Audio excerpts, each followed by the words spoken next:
అంటే 'మహానటిలో' I think 'Mahanati' first time నేను ఆయన్ని కలిసింది అప్పుడే అండి.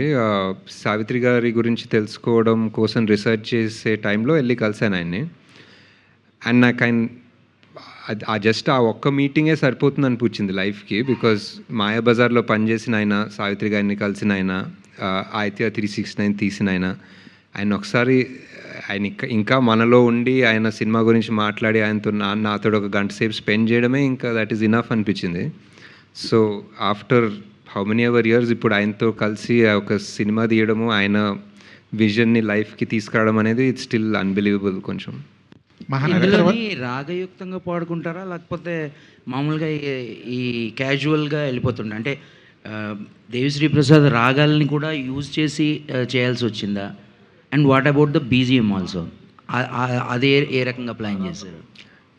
అది అంటే ఇప్పుడు ఏదన్నా టేస్ట్ గురించి ఎక్స్ప్లెయిన్ చేస్తే చాలా కష్టంగా ఉంటుంది కదండి. ఇప్పుడు మీరు బిర్యానీ ఎలా ఉందంటే అది చాలా బాగుందంట, కానీ ఆయన టేస్ట్ అనేది తెలీదు. మీరు అది ఆ మ్యూజిక్ గురించి ఎక్స్ప్లెయిన్ చేయాలంటే చేయలేము. It's very unique definitely. Devi Sri Prasad గారు ఐ ఫీల్ బికాజ్ ఆయనకు తెలుగు తెలుసు,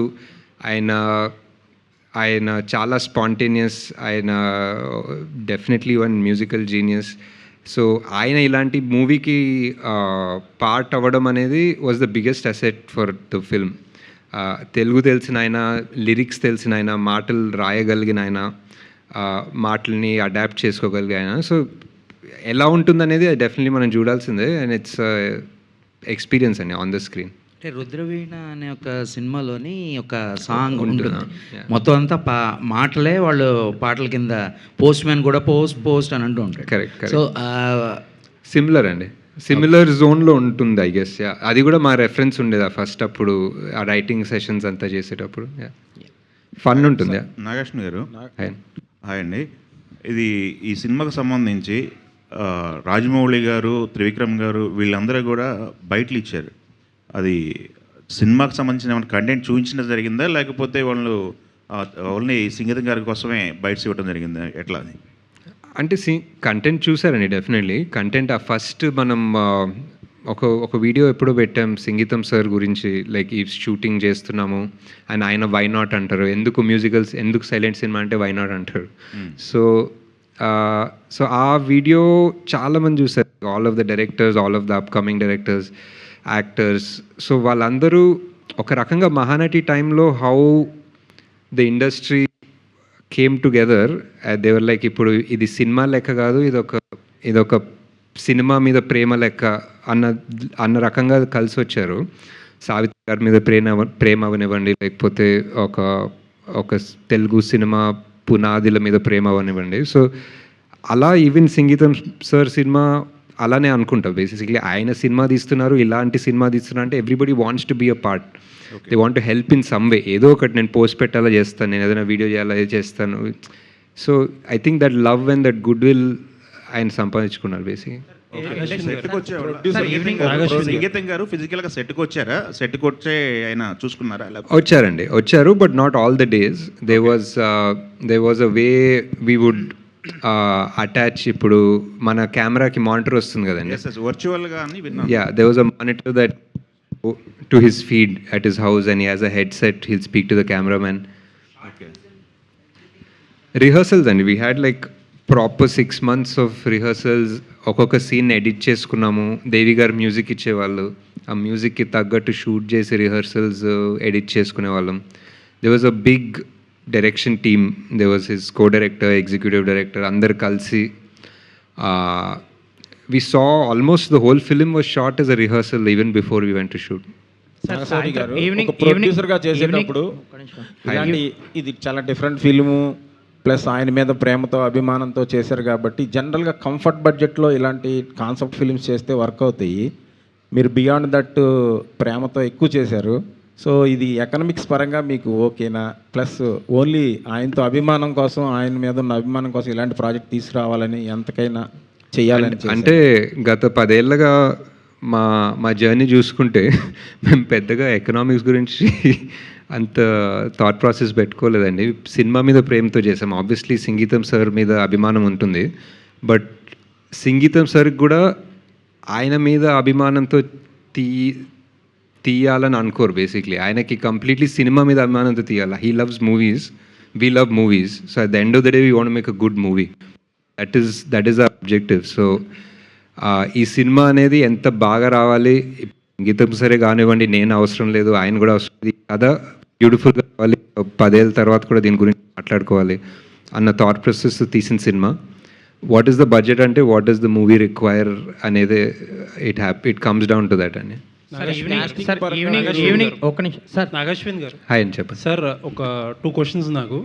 అంటే ఈ సినిమా గురించి మీరు మాట్లాడుతున్నారు రెగ్యులర్గా, బట్ చాలా తక్కువ ప్రమోషనల్ మెటీరియల్ ఇచ్చారు. ఇన్ఫ్యాక్ట్ ట్రైలర్ కూడా ఇవ్వాల. ఎందుకు అని? Because you are kind of ఒక ఎక్స్పెరిమెంట్లా చేస్తున్నారు ఇది. People should get use to this world కదా. What is that you are hiding? Hello ఆ మైకే బెటర్. ఓకే, సారీ హైడింగ్ ఏం లేదండి. It's a very tricky movie to cut a trailer for also, definitely. ఇప్పుడు but it's I think there is a lot of goodwill that comes from Singitam sir's name or my name or Vaijanti's legacy and everything. Adi a base undi, but we're making this movie with completely new people and at the end of the day oka kotta concept. So I think that's the first thing. ఎవరన్నా ఇప్పుడు musical అనుకుంటే they will be like, ఇప్పుడు చాలా పాటలు ఉంటాయి, ఇప్పుడు cinema అంతా పాటలు చూడాలా, ఇప్పుడు ఏంటి, ఇప్పుడు మామూలుగా 5 పాటలు ఉంటాయి, ఇప్పుడు ఏంటి సినిమా అంతా పాటలా, ఇప్పుడు బోర్ కొడుతుందా మాకు అంటే అలాంటి డౌట్స్ వస్తాయి. And what I think is the biggest surprise of the film which will only come, I think అది చూస్తే కానీ ఎవరికి అర్థం కాదు. ఎంత ట్రైలర్ కట్ చేసినా, మేము ఎంత ఇప్పుడు నేను స్టేజ్ మీద మాట్లాడినా, మా యాక్టర్లు స్టేజ్ మీద మాట్లాడినా, this is one of those things that once you actually experience the film, it is self-explanatory. ఇప్పుడు సరే అండి, ఇంకొక పాయింట్. ఇప్పుడు ఫర్ ఎవ్రీ బిగ్ ఫిల్మ్ విసి ఏదో కంటెంట్ అనౌన్స్ చేస్తారు, లాస్ట్ మినిట్లో డిలే అవుతుంది, మ్యూజిక్ డైరెక్టర్ ఇంకా ఏదో చేస్తున్నారు, లేకపోతే సీజీ ఇంకోటి ఏదో చేస్తున్నారు అని అంటున్నారు కదా.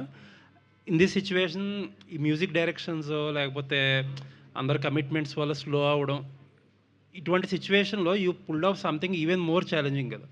Like every dialogue is a song అన్నప్పుడు ఈ మ్యూజికల్ జర్నీని ఎలా క్రాక్ చేసేవండి? బికాజ్ దేవి గారు కూడా is a busy music director. Devi గారు definitely he is busy music director అండి, but he gave his full 100%. Last 5-6 days, actually more than 5-6 days, last 5-6 days అయితే we didn't move from where we were. ఒక DTS studio నుంచి అది బయట పొద్దున రాత్రి కూడా తెలీదు. అండ్ ఒక last 1 month non stop he's taken it upon himself as a challenge. Because first of all, of course, సంగీతం సార్ మీద ప్రేమ, అభిమానం అవంతా పక్కన పెడితే, అ movie like this never comes, whether to an artist అనుకోండి, డైరెక్టర్ అనుకోండి, మ్యూజిక్ డైరెక్టర్ అనుకోండి, as an audience, ఆ ప్రేక్షకులకి కూడా ఇలాంటి సినిమా చూసే అవకాశం ఎప్పుడు రాదు. ఎవరు తీస్తారండి మళ్ళీ ఒక musical cinema? So I feel he's put his heart and soul and time and everything into it. And ఆయనకు ఒక్క చిన్న డైలాగ్లో ఒక శృతి తప్పుతుందో, tempo తప్పుతుందంటూ he won't leave it last minute వరకు. he'll make sure he gets it right because he knows this forever. ఇప్పుడు పుష్పక్ ఉంది, ఒక 40 years back తీశారు, and దాని తర్వాత ఎవరు తీయలేదండి. 40 yearsగా ఎవరు మళ్ళీ ఒక సైలెంట్ మూవీ తీయలేదు. ఇట్స్ నాట్ పాసిబుల్, బట్ ఎవరికి ఆ level of commitment they don't have. So yeah. Sir, ఒక మ్యూజిక్ పరంగా, ఒక రెగ్యులర్ సినిమాలో ఒక వర్క్ పరంగా ఒక మ్యూజిక్